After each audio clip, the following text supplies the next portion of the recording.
Gandang araw na naman. Tayo pa yung magtitimbang ng kaninang manok ulit. Na, malalaki. Ay, hindi ako nagtatadtad. Kung ano yung kakalabasan ng dalawa, malalaki kasi. Bahala na silang magtatad. Mahirap ang mag-isa na ganito. Tapos, price tag para minsanan.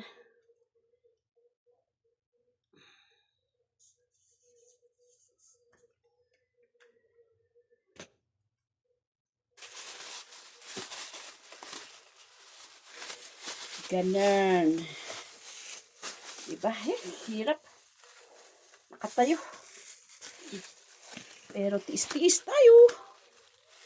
Wala tayong trabaho eh. Ay, tapos. Kunin ko kung ilang grams yon. Ilang grams ba yon? Ay, mahigit 1 kilo pala.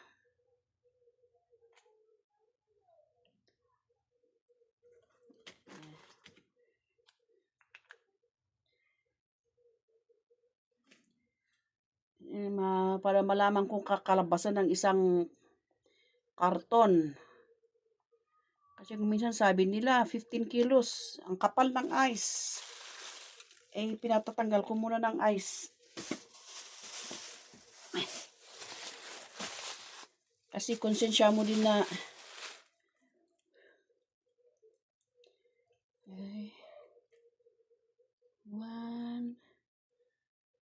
1,653. 1 kilo and 653 grams. Okay.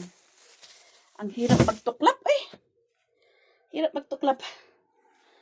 Hindi na. Babay na ulit. Sa susunod na naman.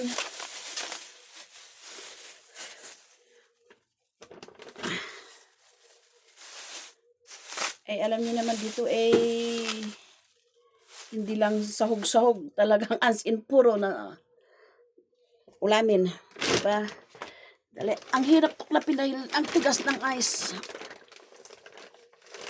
Aya. Ang kakapal ng ice na matanggal. Pero kung ito, ang lalaki, di ba? Pero yung maliliit, may 3 piraso, 4 piraso, 1 kilo. Pero dahil ito ay malalaki, kaya 2 lang. Mabigat. Sila na ang magtatadtad.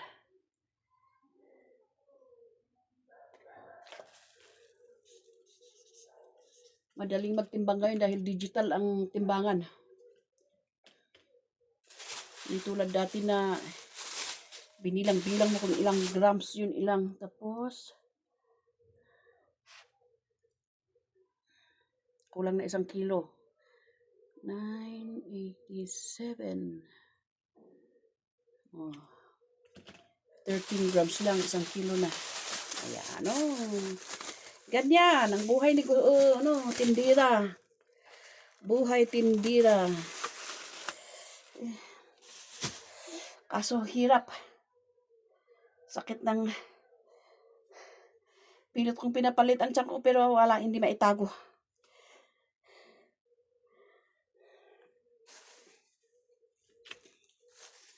Kailangan naka-prepare yung mga ginupit-gupit.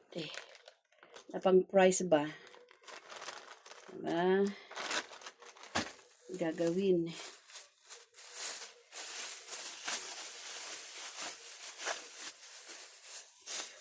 Kasi mas mahal pag yung tingi-tingi ang kinukuha. Ayan. Ayang bigat. Ang tigas.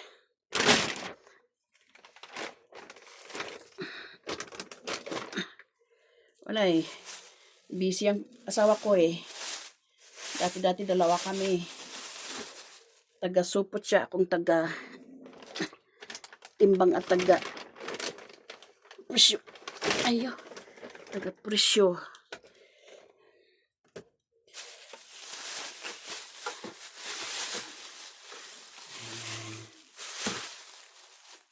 Ang lalaki kaya halos 1 kilo. Kano yan?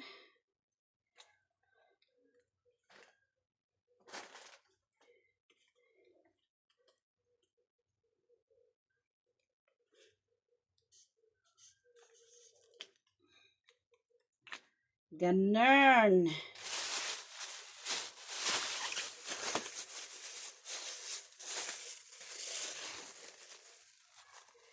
So, bye-bye. Sa susunod uli na timbangan. Thank you.